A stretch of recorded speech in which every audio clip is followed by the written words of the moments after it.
Welcome back to Myths Unraveled. Like and subscribe if you enjoy this video. Phaedra's life is one that begins not in the shadows of tragedy, but in the grandeur of royal lineage and the intricate web of mythic power that surrounds her birth. As the daughter of Minos, the mighty king of Crete, and Pasiphae, a daughter of the sun god Helios, Phaedra was born into a world steeped in divine blood and mortal authority, a child of one of the most powerful dynasties in the mythological world. Her heritage alone marked her as significant, but it was her role in the greater tapestry of Greek myth that would elevate her story from mere nobility to one of the most enduring and tragic figures of classical lore. From the outset, her identity was woven tightly with themes of duty, fate, and the inescapable pull of family legacy. To understand Phaedra's place in myth, one must first appreciate the stature of her father, Minos, whose name resounded not only in Crete, but across the ancient world. Minos, a son of Zeus himself, ruled with authority, said to be granted directly from the gods. His realm was a center of commerce, power, and culture, and his name became synonymous with law and order. The labyrinth beneath his palace, the home of the monstrous Minotaur, symbolized the complexity and often brutal nature of his reign. From this world of structured dominance and divine favor, Phaedra emerged, a princess not only of Crete, but of divine descent, destined from birth to play a role that extended beyond her island home. Pasiphae, Phaedra's mother, added another layer to her identity. As a daughter of Helios, she carried within her the radiance and power of the sun, but her story was marked by one of the most notorious acts in myth, her unnatural union with a bull, which produced the Minotaur, Phaedra's half-brother. The shadow of this creature, born of lust, divine punishment, and human error, hung over Phaedra's life. Though she was not directly involved in the Minotaur's tale, the presence of this monster in her family history could not be ignored. It served as a grim reminder that the line between the divine and the monstrous was thin, that passion and punishment often walked hand in hand. Phaedra grew up in the court of Knossos, amidst opulence and tension, where the weight of expectation bore down heavily on every member of Minos' lineage. As a daughter of such a house, she was not her own. Her life would be used to forge alliances, to strengthen the bonds between powerful houses, to ensure the continuation of her father's influence beyond the shores of Crete. Royal daughters were seldom given the luxury of choosing their fate, and Phaedra was no exception. Her marriage would not be for love, but for power, a sacrifice of personal desire to the greater ambitions of her family. Her betrothal to Theseus, king of Athens, was emblematic of this practice. Theseus, a hero famed for his strength, cunning, and for slaying the Minotaur in the very labyrinth her father had commissioned, was both a symbol of triumph over her family's darkest secrets and a political ally of great value. Their union was not born of affection, but necessity, a joining of two houses, two legends, in a marriage meant to bring stability and unity between Crete and Athens. It was an arrangement filled with ironies. Theseus had destroyed what her family had protected, yet now he would become her husband, drawing her away from Crete to the strange and competitive world of Athens. The transition from Princess of Crete to Queen of Athens was not a simple one.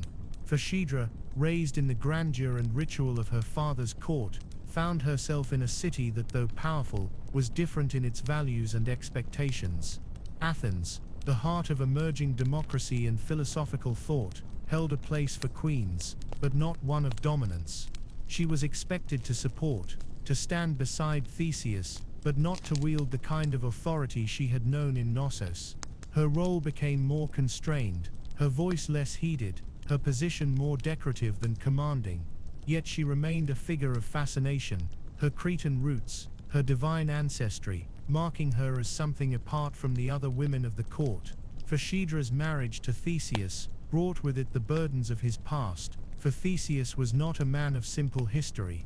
His life was marked by quests, conquests, and complex relationships. He had known other women, had fathered children, had made enemies and allies in equal measure. Among his sons was Hippolytus, a child from another union, a young man devoted to chastity and the worship of Artemis. For Phaedra, in entering Theseus' life, did not merely become his wife, she became entangled in the web of his legacy, a figure who must navigate not only her own identity, but the histories and loyalties that surrounded her new husband. Despite the grandeur of her position, there was an isolation in Phaedra's existence, removed from her homeland, bound to a man whose heart lay as much in his past as in his present. She bore the weight of expectations she could not easily fulfill. She was to be a queen, a mother, a figure of dignity and support, yet within her simmered the complexities of her heritage, the passions inherited from her mother, the pride and stubbornness of her father. She was not merely a pawn in political games, she was a woman of blood and desire, of ambition and fear, caught between the roles imposed upon her and the impulses that stirred within. Her royal lineage shaped not only how others saw her, but how she saw herself. She was a daughter of kings, a descendant of gods, and yet she found herself powerless in many respects, a vessel for alliances rather than an agent of her own destiny. This tension between her inner sense of importance and the external constraints of her position fueled the choices she would later make, the tragedies that would unfold. For Phaedra was not content to be silent, to be passive. She carried within her the fire of her lineage, the complexity of a family marked by both greatness and monstrosity. Her identity as Minos's daughter was a constant reminder of the expectations she bore, but also of the legacy she could not escape. The labyrinth, the minotaur, the bull that had seduced her mother, these were not merely stories of the past, but living symbols of the dangers of passion unbound, of desires unchecked. Phaedra's own story would come to echo these themes. Her love for Hippolytus, a reflection of the same tensions that had shaped her family's history. The labyrinth was not only beneath Knossos, it was within her, a twisting path of emotion and duty, of longing and repression, from which she could not find escape. In her marriage to Theseus, Phaedra's royal identity was both elevated and diminished. She was a queen, yet not sovereign. She was revered, yet not free. Her lineage gave her status, but it also trapped her in roles that denied her full expression of self. The seeds of her tragedy were sown not merely in the moment she saw Hippolytus, but in the long history that had shaped her, the dynastic ambitions, the divine blood that carried both power and curse. Her story is not one of a single failing, but of a life built upon layers of expectation, of identity forged in the fires of myth, destined to burn brightly and destructively in the annals of Greek lore. Phaedra's royal lineage is the foundation upon which all else is built. It informs her choices, her passions, her conflicts. It is the lens through which her actions are judged, the burden she carries even as she seeks love, purpose, and meaning.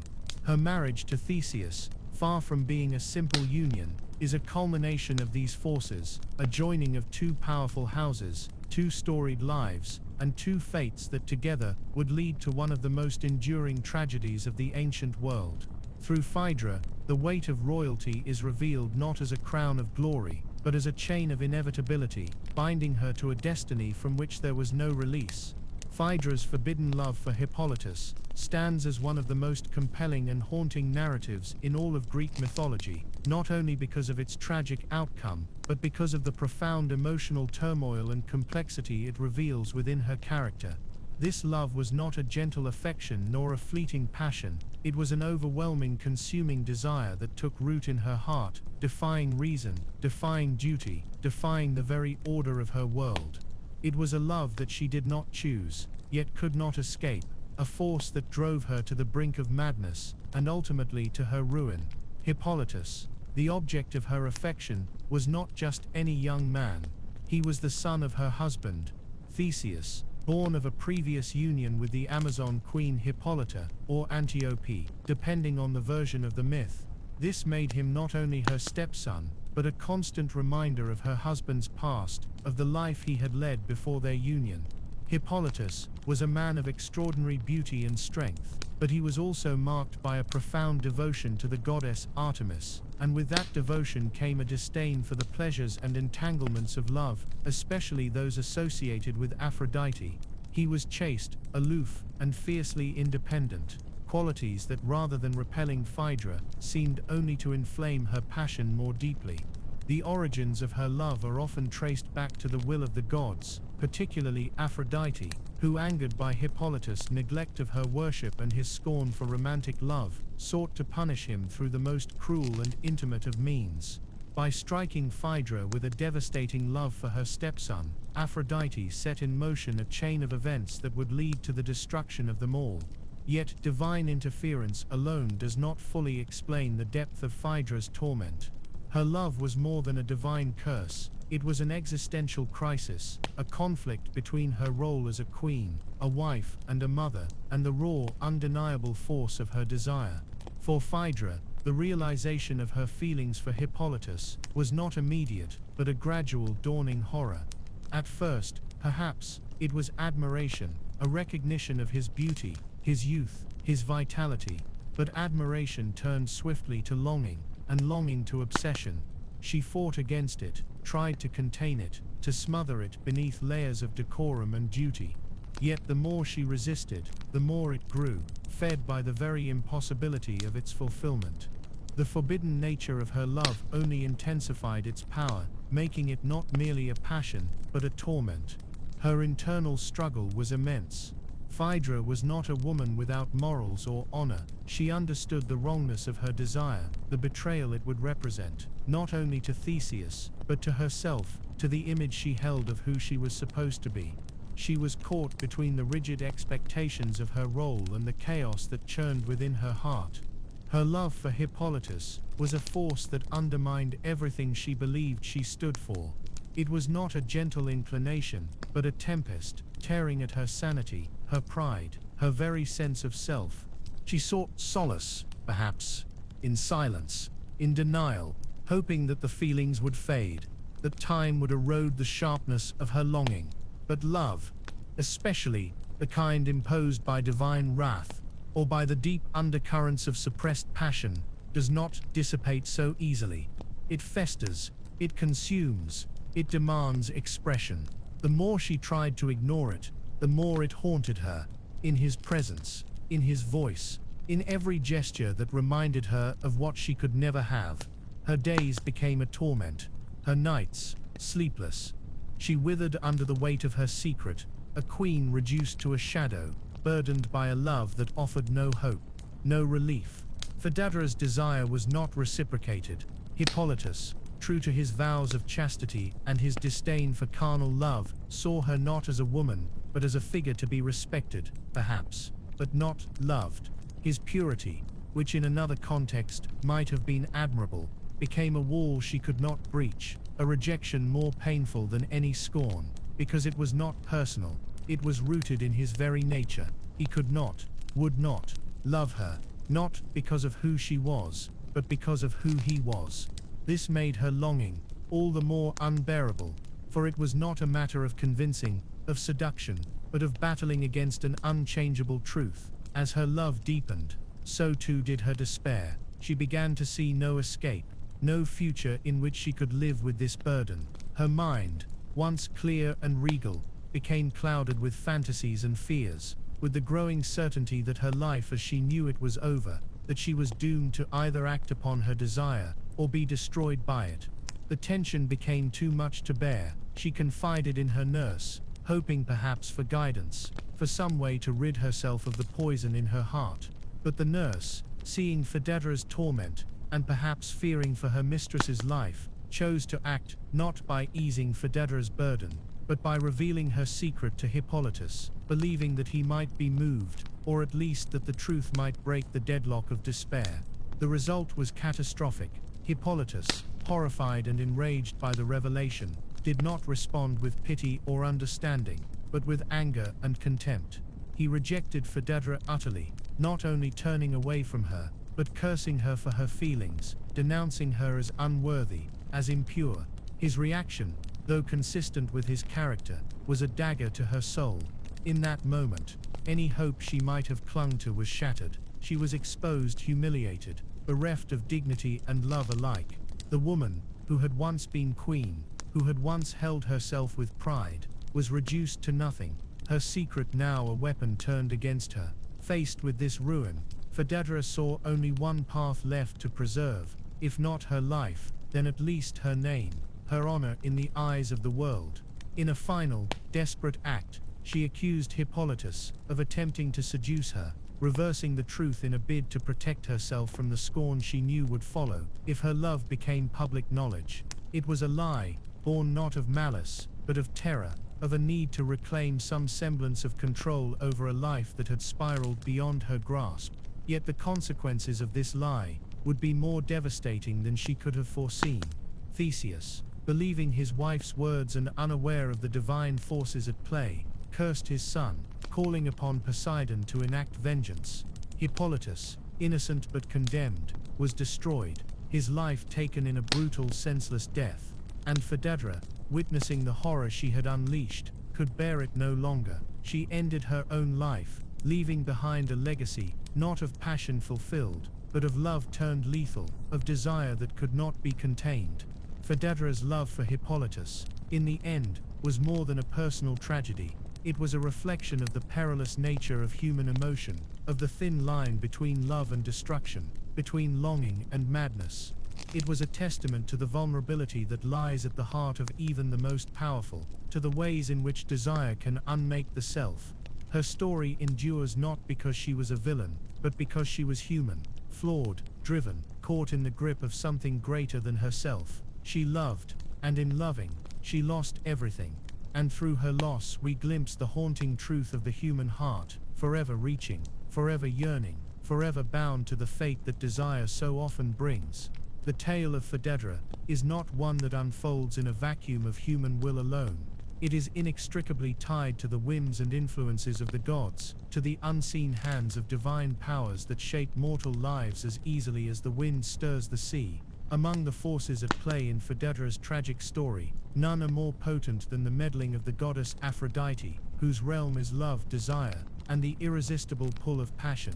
Phaedra's forbidden love for Hippolytus, the relentless torment that gripped her, and the ruin that followed, cannot be understood without acknowledging the role of divine influence and the inexorable force of fate. These were not mere background elements, but the very currents that drove her life toward its inevitable end. The gods of Greek mythology are not distant, disinterested figures. They are deeply invested in the affairs of mortals, their emotions as intense and their desires as potent as those of the humans they watch. They reward and they punish, they protect and they destroy, often without warning or reason comprehensible to human minds. Phaedra, from birth, was entwined in the divine, not only through her lineage, but through the very world in which she lived, a world where to deny the gods, to offend them, or even to disregard their influence, was to court disaster. Among these deities, Aphrodite is the most crucial to Phaedra's fate. As the goddess of love, beauty, and desire, Aphrodite wields a power that transcends reason. Love, under her domain, is not always sweet. It is not always kind. It can be a force of torment as much as of joy. Aphrodite demands reverence, and those who spurn her powers or refuse to honor her properly often find themselves ensnared in the crueler aspects of her gifts. Hippolytus, the son of Theseus and object of Phaedra's forbidden longing, was one such figure.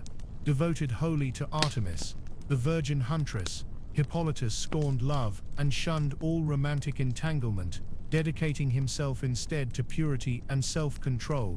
In doing so, he incurred the wrath of Aphrodite, who saw in his rejection a personal affront, a challenge to her divine authority.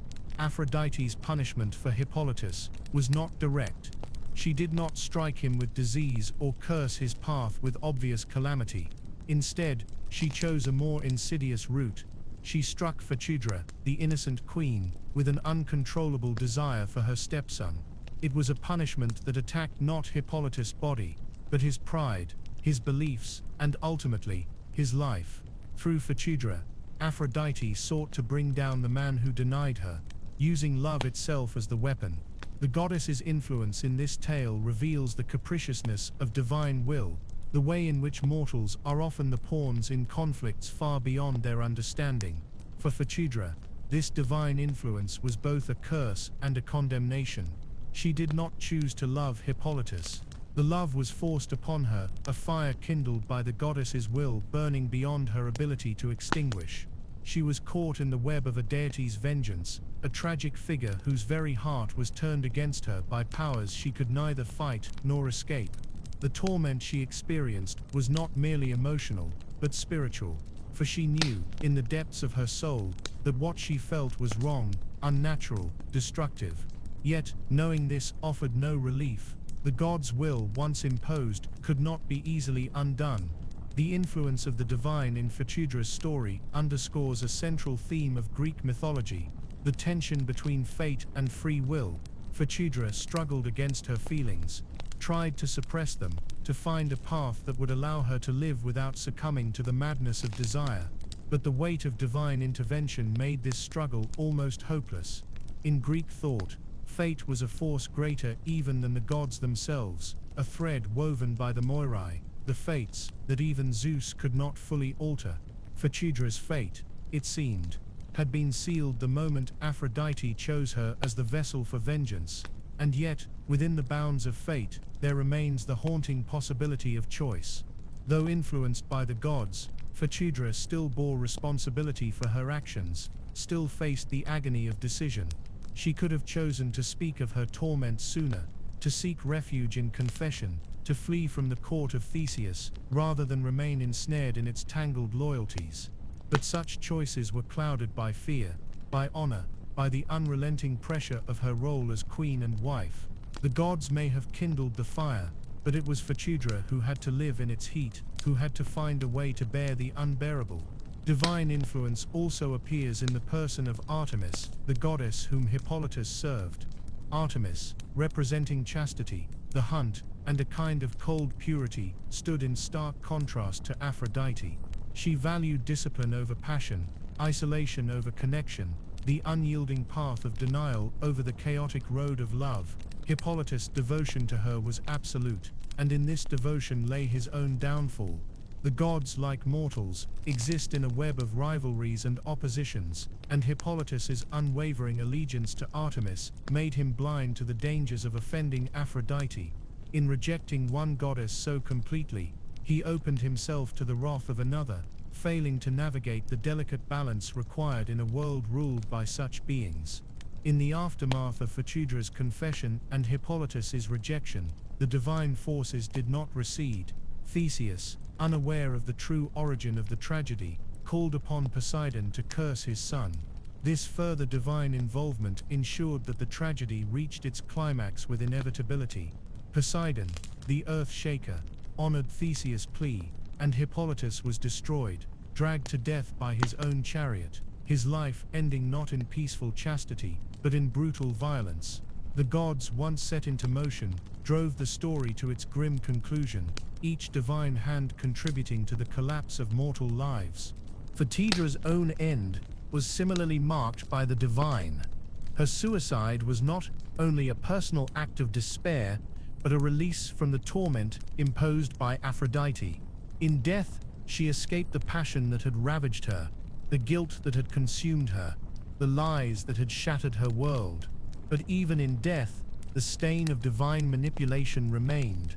She was not merely a victim of her own heart, but of a cosmic struggle played out through her flesh and blood. The legacy of divine influence in Phaedra's story serves as a meditation on the limits of human agency. It speaks to a world where even the most powerful mortals, kings, queens, heroes, are subject to the whims of higher powers, where the line between personal responsibility and cosmic fate is blurred. It questions the fairness of a universe where love can be both a blessing and a curse, where desire can be as much a tool of the gods as a gift. It reveals a vision of life fraught with danger, not only from the external world, but from the unseen forces that shape thought, emotion, and destiny. In this world, mortals must tread carefully, honoring the gods, navigating their rivalries, seeking to appease powers they can never fully understand. Phaedra's failure was not just a moral one, it was a failure to withstand the weight of divine will, a tragedy born from the impossible task of resisting a love that came not from her but from the heart of a goddess scorned. And yet, for all the influence of the divine, Phaedra's humanity shines through. She is not merely a pawn, but a woman caught between forces beyond her control and emotions she cannot bear. Her story, shaped by gods, remains deeply human in its pain, its longing, its desperate search for relief. In her struggle we see the enduring power of myth to capture the complexity of the human condition, the interplay of fate and choice, of love and ruin, of gods and mortals, in a world where nothing is certain and everything is touched by forces unseen. The turning point in Phaedra's tragic life came not merely from her forbidden love, but from the moment of decision that turned passion into catastrophe, the false accusation against Hippolytus. This act, born of desperation, shame, and the weight of a fate she could not bear, unleashed consequences that would shatter lives and echo through myth as a warning of how a single lie, spun from agony and fear, can bring down even the noblest of houses. Her accusation was not a calculated move, but a final desperate gesture, a moment where all her inner torment, compounded by divine influence, drove her to an act she could neither fully control nor undo. To understand the gravity of this false accusation, one must see Phaedra not as a simple villain, but as a deeply human figure, crushed under impossible pressures. Her love for Hippolytus, stoked into a raging fire by the hand of Aphrodite, had become unbearable. When she first realized that her feelings were not only unreciprocated but scorned, she stood at a precipice. Her very identity, queen, wife, mother, daughter of a proud line, was at stake. She could neither live openly with such shame, nor quietly bear the weight of it. Hippolytus, in his purity, his rejection of all things connected to love, represented not just the impossibility of her desire, but a mirror to her fallenness, a reminder of how far she had strayed from what she was meant to be. Her confession to her nurse, an act of seeking relief or guidance, did not bring the solace she might have hoped for.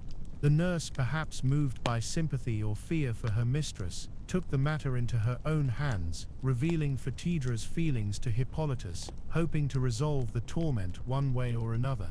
But this revelation did not mend. It broke. Hippolytus, upon learning of Phaedra's desire, responded not with pity or silence, but with outrage. His chastity was more than a personal choice. It was his pride, his identity, his sacred devotion. To be the object of such impure affection, especially from his stepmother, was a desecration of all he stood for. His rejection was not gentle, not tempered by understanding, but harsh and absolute. He condemned Phaedra, not merely in private, but in spirit, seeing her as corrupt, sinful, unworthy of respect. In this moment, Phaedra was undone. Her secret, now exposed, had not brought her relief but condemnation. The shame she had feared became real, not just in her own mind, but in the eyes of the one who mattered most. She stood on the edge of ruin, her life as she knew it over. In such moments, people grasp for what little power they have left, and for Phaedra, that power lay in controlling the narrative, even if through deceit. The choice to accuse Hippolytus falsely was not one of malice alone, but of terror, of a desperate bid to reclaim dignity, to escape the unbearable burden of being seen as the transgressor. By accusing Hippolytus of attempting to seduce her, Phaedra sought to reverse the roles of victim and perpetrator. She cast herself as the wronged woman, the virtuous queen assaulted by a dishonorable youth. In doing so, she appealed to the very structures that had oppressed her, using the expectations of female chastity and male aggression to her advantage. It was a lie that fit the world's readiness to believe in the weakness of men and the purity of queens, a lie that could, she must have thought, save her from the full weight of disgrace. Yet this lie, once spoken, could not be contained. Theseus, returning to a court aflame with scandal, found himself in the center of a storm he did not understand. His wife, noble Phaedra, whom he had taken from Crete and placed at his side, stood before him with a tale of betrayal, of near violation by his own son. The bond between father and son, already strained by distance and difference, snapped under the pressure of such an accusation. Theseus, proud and impetuous, did not seek the truth. He acted, calling upon Poseidon, to whom he had been granted 3 curses, to strike Hippolytus down. The horror of this moment lies in its swiftness. in how quickly love turns to wrath, trust to vengeance. Theseus, who might have questioned, who might have searched for answers, chose instead to believe. Perhaps it was easier, in the heat of outrage, to accept that his son had erred, rather than face the possibility that his house was crumbling from within. Phaedra's falsehood was thus magnified by Theseus' own flaws, his readiness to judge, to act without pause. The gods, silent witnesses to the unraveling, did not intervene. Hippolytus, cursed, met his end in a manner as brutal as it was symbolic. His chariot, once a sign of his nobility, of his mastery over horses and himself, became his doom. Dragged to death by the very creatures he had controlled, his body broken, his life ended not in battle or glory, but in confusion and betrayal. His innocence, so rigidly guarded, could not save him from the lie that Phaedra, in her anguish, had unleashed. For Phaedra, the weight of her action proved unbearable. She had lied, yes, but the cost was more than she could bear. Her heart, already torn by love, now collapsed under guilt. The death of Hippolytus was not the salvation she had sought, it was the final blow to a soul already shattered. In the wake of this tragedy, she saw herself clearly, not as a victim or a queen, but as a woman destroyed by forces beyond her control, by a passion she did not choose, by a world that left her no refuge. Her suicide was not only an escape, but a confession, a last act of truth in a life twisted by lies. The false accusation and its consequences reveal the fragility of trust, the speed with which truth can be buried under fear and pride. Phaedra's lie was not just a personal failing, it was a catalyst that exposed the vulnerabilities of all involved. Theseus' rashness, Hippolytus' rigidity, the gods' indifference. It shows how a single moment, a single choice, can unravel lives, can turn love into hatred, family into enemies. But it also speaks to the pressures placed upon women in myth and in life. Phaedra's world gave her little room to err, little space to confess weakness. Her worth was tied to her chastity, her loyalty, her role as wife and queen. In loving wrongly, she lost everything, and the only way to reclaim even a shadow of her dignity was through deception. The tragedy is not only in what she did, but in why she felt she had to do it, in the absence of mercy, of understanding, of a place where truth could be spoken without fear. Her story, though ancient, resonates because it touches on universal themes: the fear of exposure, the desperation to protect oneself, the consequences of choices made in the darkest moments. Phaedra is neither wholly villain nor wholly victim. She is a human figure, caught in the relentless gears of fate, divine will, and societal expectation. Her false accusation is a testament to the terrible cost of silence, of shame, of the lengths to which one will go to escape the unbearable. And in the end, it is the truth that emerges, though too late to save the innocent, or to undo the damage. Theseus, upon learning the reality of the events, is left with nothing but grief: a son dead, a wife gone, a house fallen into ruin. Phaedra's lie, brief and desperate, casts a long shadow, a legacy of sorrow, and a caution against the ease with which falsehood can destroy. Her tale endures because it does not offer easy answers, because it compels us to see the layers of motive and pain beneath actions, to understand that sometimes, the worst deeds are done not out of evil, but out of despair. Phaedra's false accusation is more than a plot point. It is the heart of her tragedy, the moment where her love, her fear, her fate converge in a single, irreversible act. Through it, we see the full measure of her humanity, flawed suffering, reaching for something she could never hold, and falling at last into silence. I hope you enjoyed today's video. Like and subscribe for more, and stay curious.